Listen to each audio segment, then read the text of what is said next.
وبركاته. كل الحمد لله والصلاة والسلام على نبي المجتبى وأحمد المصطفى صلى الله تعالى عليه وآله وصحبه وأزواجه وأهل بيته وعفاته أجمعين دائما أبدا أبدا إلى يوم الدين. أما بعد فأعوذ بالله من الشيطان الرجيم. بسم الله الرحمن الرحيم.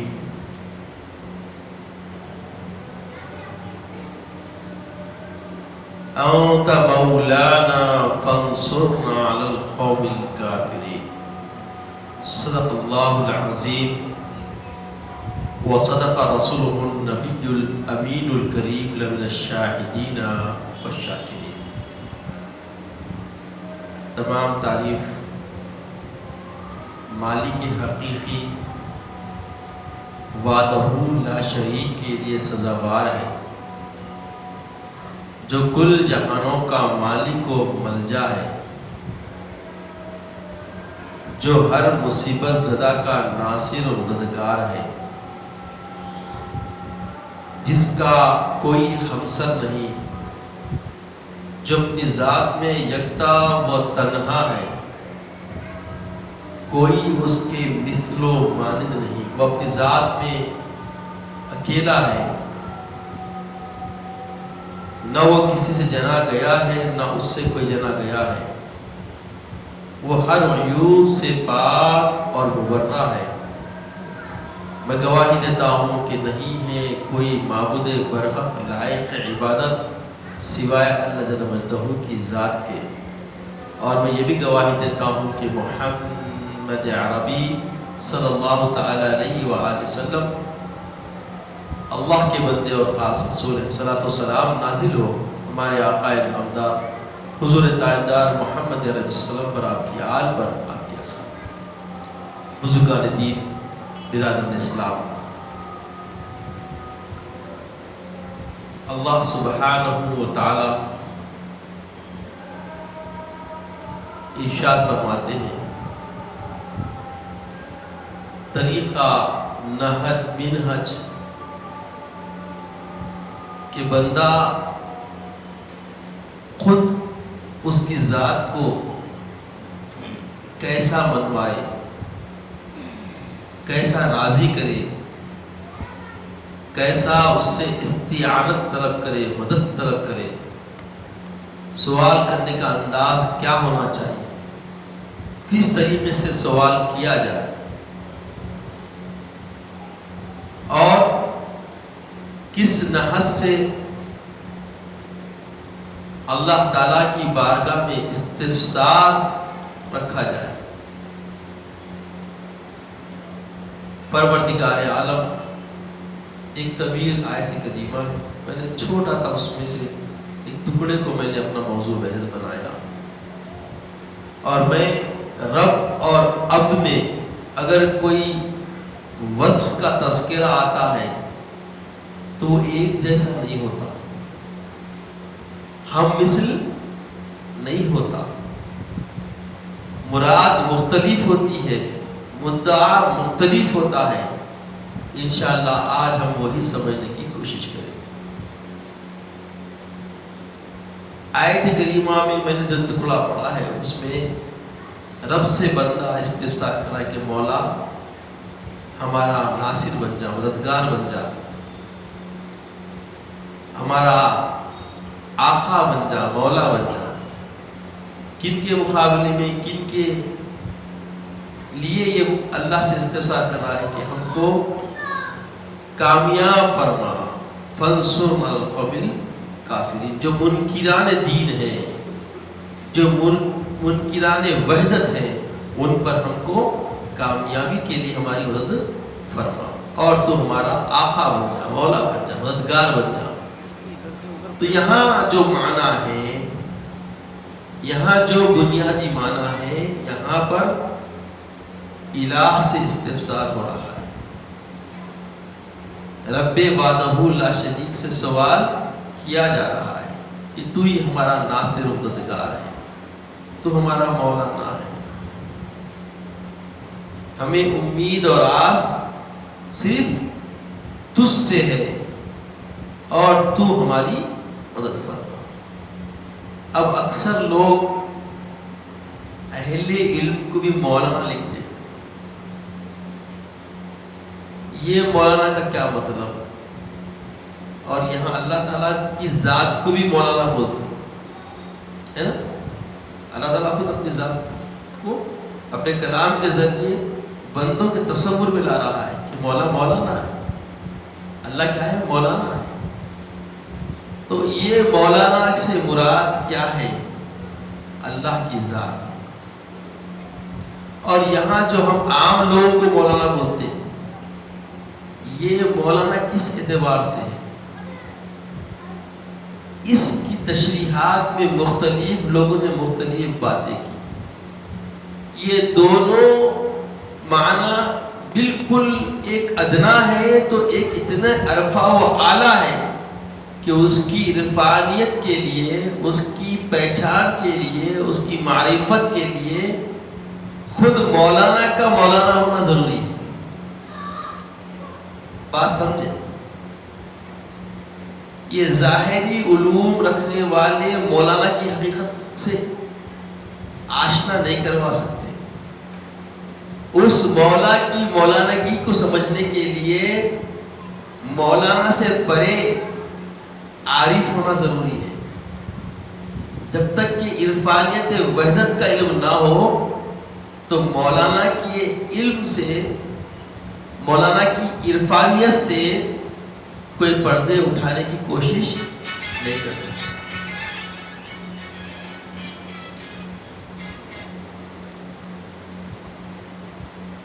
تھوڑی دیر کے لیے آپ حضرات اپنے موبائل کے سوئچ آف کر سکتے ہیں یا فلائٹ موڈ پہ ڈال سکتے ہیں۔ دیکھیے میں ڈالو تو نہیں بولنا چاہوں گا کیونکہ ایک بار ٹوپی پہنو بول کے دیکھ چکا ہوں، تو میں ایسا کبھی دوبارہ سے نہیں کروں گا۔ بس گزارش کر رہا ہوں کہ آپ حضرات جب مسجد میں داخل ہوں تو یا تو فلائٹ موڈ میں ڈال دیں یا سوئچ آف کر دیں۔ چونکہ ہوتا کیا، پہلی بات تو یہ نعتیں ٹورسٹ میں رکھنا غلط ہے، گویا مذاق بن جا رہا ہے۔ ہر چیز کی ایک وقت ہے، ہر چیز کی ایک قدر ہے، اور ہر چیز ایک چیز کے لیے ودیت کی جاتی ہے، مطلب ایجاد کی جاتی ہے۔ وہ ٹریٹ جو ہے وہ صحیح ہے، اس کے لیے وہ موضوع ہے۔ اب اس میں نعتیں ہم جو رکھ رہے ہیں، آپ غور فرمائیں، جو نعت کی سننے کے بعد جو کیفیت بننی چاہیے اور جو تلذذات حاصل ہونا چاہیے، اس کو نقصان پہنچنا نہیں پہنچنا دیکھیے آپ، غور فرمائیے۔ بہر کیف انسانی فکر ہونا چاہیے، بس انسانیت جاگ گئی تو یہ سب چیزیں سمجھ میں آتی، ہم اسی سے تیرست ہیں۔ حضرات میں عرض کر رہا تھا کہ مولانا، تو اللہ تعالیٰ ہمارا مولانا ہے۔ اللہ کے مثل کوئی اور ہو سکتا؟ کبھی صبح قیامت تک نہیں ہو سکتا۔ پھر وہ لفظ ہم عام علم والے کو بھی پوسٹوں پہ مولانا بلکہ علامہ بھی لکھتے ہیں۔ علم سے زیادہ علم رکھنے والا علامہ کون ہے؟ اللہ ہے۔ علامہ تو علامہ اللہ ہے تو عام آدمی کو علامہ بول سکتے ہیں کیا؟ مولانا اللہ ہے تو عام آدمی کو مولانا بول سکتے ہیں کیا؟ اور لوگوں کو کیا ہو گیا نہیں معلوم، جتنے علم والے ہیں وہاں اتنی بات ہونی چاہیے۔ میں آپ کے سامنے جو بات کر رہا ہوں تو بنیادی طور پہ یہ بات بھی ہمارے درمیان نہیں ہونی چاہیے، مگر کرنے کی علت ہے، وجہ ہے، سبب ہے، جس کی وجہ مجھے آج جمعہ میں اس پہ بات کرنا پڑا۔ وہ کیا ہے؟ لوگ اپنے فکر سے وہ باتیں جو امت میں نہیں ہونی چاہیے کھینچ کے لا دیں، اور امت کا اس سے کوئی واسطہ نہیں، جو فرائض نماز سے واقف نہیں، وضو کے نحس سے بالکل واقف نہیں، غسل کے بنیادی مسائل سے واقف نہیں، نماز کے بنیادی جو مسائل ہیں اس سے واقف نہیں، جو مبادئ دین پانچ ہیں، ان 5 مبادئ دین سے واقف نہیں، اس کے علوم سے واقف نہیں. اب ایسے لوگ دین کے نازک مسائل پہ گفتگو کریں گے، جنگ جمل کے بارے میں بات کریں گے، بی بی عائشہ صدیقہ کی ذات پہ بات کریں گے، مولا علی کرم اللہ وجہہ الکریم کو دوسرے صحابہ کے تقابل پہ بات کریں گے، جو کہ اسلام کا یہ حصہ نہیں. اللہ کے رسول کے مبعوث ہونے سے لے کر ظاہری زندگی کے پردہ فرمانے کے بعد سے خیر القرنی کے دنیا سے، ظاہری دنیا سے پردہ کرنے تک کبھی ایسی مباحث کسی اہل علم نے عام امت کے درمیان میں کی ہے تو بتا دیں. یہ امت کا حصہ اس نہیں. اتنا چھوڑے، حیدرآباد دکن میں آج سے 5 سال 10 سال پہلے جنگ صفین لوگوں کو نہیں معلوم تھی، جنگ جمل نہیں معلوم تھا، اس بارے میں کوئی گفتگو کرتے ہی نہیں تھا. یہ ساری چیزیں ایک سازش ہے. یہاں ہم سارے مسلمان کسی بھی مکتب فکر کے ہوں گے، متحد ہو کر اکثریت کو دین کی دعوت، دین کا نہج، دین کی طرف مائل کرنے کا رول کرتے آ رہے ہیں. ہمارا مد مقابل عدوان دین ہے، مشرکین ہے، کفار ہے، اور ان کے مقابلے کے لیے سارے کے سارے ایک کمر بستہ ہے. 5 سال 10 سال پہلے آپسی تنازعات ایسے ہمارے درمیان، ایسے افکار باطلہ، ایسے فاسدہ کوئی تقیلات ہمارے درمیان میں، ہماری صفوں میں کہیں نظر نہیں آتے تھے. چونکہ تم سکون سے رہ رہے ہو، پڑوس کے لوگوں نے ایک سازش کے ذریعے تم تک اس کی چنگاری لگائی، اور اس میں الجھ کے ہم اپنے آپ کو برباد کرنے کی راہوں میں نکل پڑے. اب مقابل کو آسانیاں ہو گئی، جس سے ہمارا مقابلہ ہے، جس کو ہم مائل کر کے دین میں، دین کی فکر دے کے دین داخل کرنے کی کوششیں کرتے آ رہے ہیں اور کامیاب بھی جا رہے تھے، اس راہ سے ہم بالکل تتر بتر ہو گئے، بھٹک گئے. عام امت کو اس سے کیا تعلق؟ جن کو کلمہ خمسہ نہیں معلوم، کلمہ خمسہ کے فیضان نہیں معلوم، کلمات خمسہ کے فوائد نہیں معلوم، کلمہ شہادت کیا ہے نہیں معلوم، کلمہ توحید کیا ہے نہیں معلوم، کلمہ تمجید کیا ہے نہیں معلوم، کلمہ کفر کیا ہے نہیں معلوم. اب ایسی امت کے درمیان میں وہ باتیں کریں گے جن سے امت کا کوئی تعلق نہیں. امت کو اس طرف جانے کی ضرورت ہی نہیں. عام عمومی بندے کی بات کر رہا ہوں، اور ویسے لوگ اب بہت کچھ بول رہے ہیں. عزیز اور بزرگ، ایک طرف عام علم والے کو آپ کیا بول رہے ہیں؟ بولیے، جو آپ سے علم میں زیادہ ہے، چند کتابیں پڑھ لی ہے، اس کو لکھ رہے ہیں آپ مولانا، اس پہ کوئی بحث کر رہا؟ بتائیے، کسی گفتگو ہے؟ اور ایسے لوگ جو صرف مسجد کے لیے ایک سمجھے 5ویں جمعہ سے ایک لباس بنائے تھے، اور موت تک کے لیے بس مسجد کو آئے تو وہ پہن کے آنا. ایسے بعض لوگوں کی شخصیتیں ہیں، دیکھیے آپ، بس مخصوص لباس میں آ کے ایک کونے پکڑ لے کے گچو بیٹھ کے ہلو چھوڑ دیں، اور امت یہ سمجھتی کہ خاموش رہنے والا ہو، جبکہ تحقیق کرنے میں معلوم ہوگا کہ وہ علم سے آ رہی ہے. انہیں علم سے واقف بولیے نہیں ہے، مگر لوگ اس کے انداز تیور کو دیکھ کے اس کی لپیٹ میں آیا. دوسرے دین، اب اللہ کے حبیب صلی اللہ علیہ وسلم دین کو جس طریقے سے ہم کو پہنچائے ہیں، دیے ہیں، ہمیں جو کا تو لینے کا حکم ہے نہیں ہے، بولیے ہے نا؟ جب اللہ کے حبیب نے فرما دیا من کنت مولا علی مولا، میں جس کا مولا علی اس کا مولا، تو یہاں مراد کیا ہے؟ یہاں مراد خدائی ہے. لوگ اس مسئلے پہ گفتگو کر رہے ہیں. آپ وہ کریں عام آدمی کو مولانا بولنے کے لیے اختلاف سنے کبھی آپ؟ میں تو کبھی نہیں سنا. اب جب علی کرم اللہ وجہہ الکریم کے بارے میں یہ حدیث پہ گفتگو ہوتی ہے تو پہلے تو حدیث پہ بحث ہوتی ہے کہ یہ حدیث ضعیف ہے. ارے بھائی ضعیف بھی ہوگی، مردود تو نہیں ہے نا، کوئی کذاب راوی تو بیچ میں نہیں آیا نا، کوئی منکر دین تو بیچ میں آ کے بول تو نہیں دیا نا. پہلے تم علم رکھتے کتنا حدیث کا، پہلے اس کی ضرورت ہے. جو بھی بول رہا ہے اسے بولنے کے لیے اتنی دسترس چاہیے. اب عام آدمی جو قرت پہ کھڑے رہ کے ایک سورت نہیں پڑھ سکتا، انہیں صفات و مخارج کی گفتگو کریں گا جبکہ اس کو خود صفات و مخارج کا علم نہیں ہے. تو اب بولیے اس کا اعتراض معقول ہے کیا، معتبر ہے کیا، ثقہ ہے کیا؟ آج امت کچھ نہیں دیکھ رہی. آج امت عمل کی طرف نہیں ہے.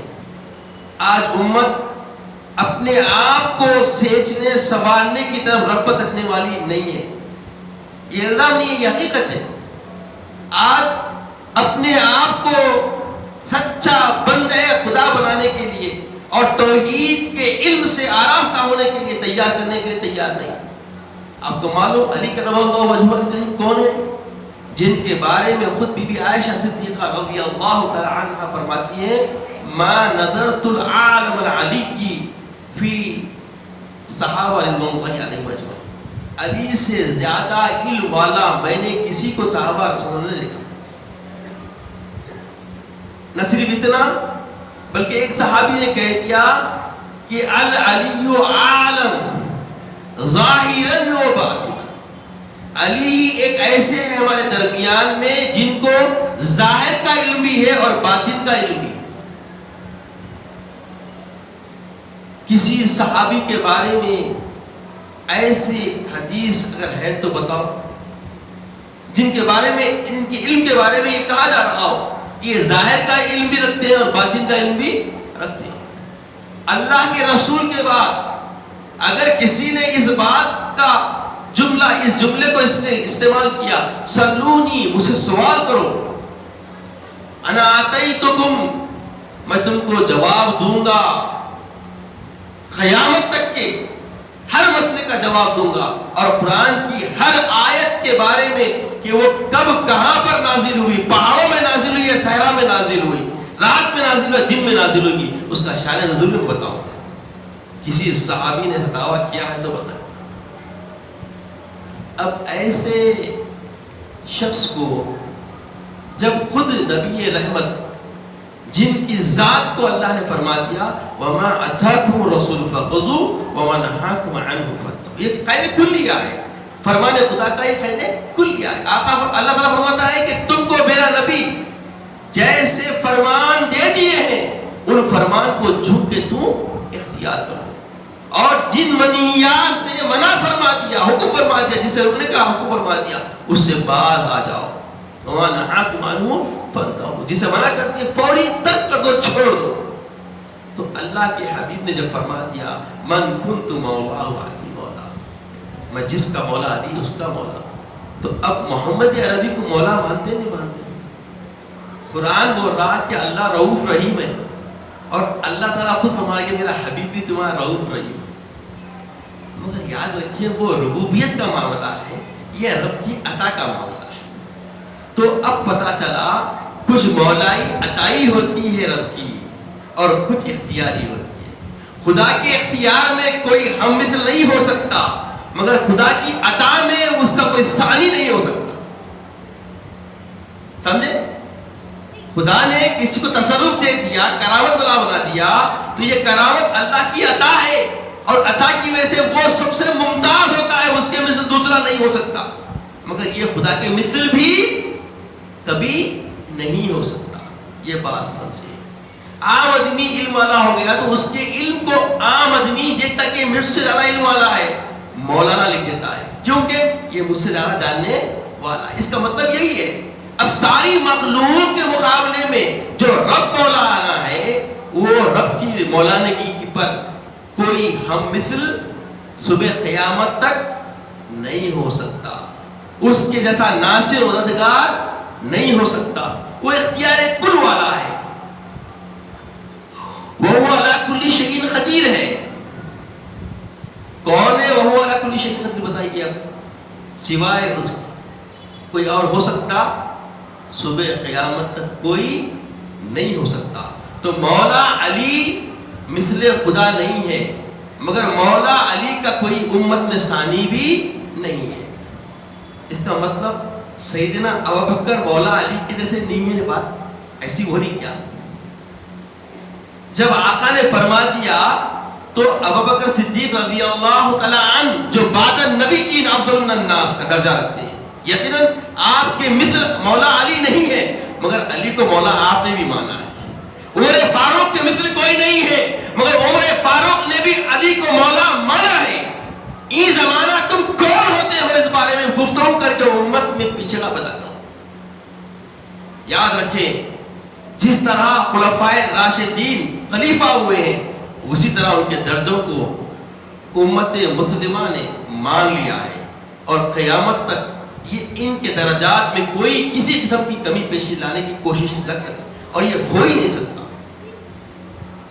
عشر مبشرہ کن کے فرمانے پہ مانتے آپ؟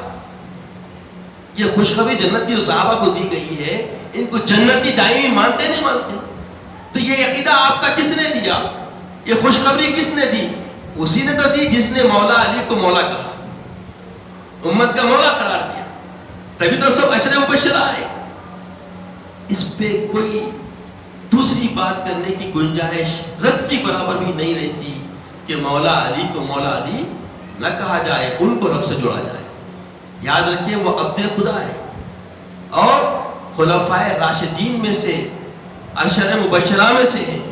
اور اللہ کے حبیب نے ان کو جتنا قرب اپنی زبان پاک سے فرمایا کہ حضرت موسیٰ کے لیے ان کے بھائی تھے، تو ویسے ہی تم میرے بھائی.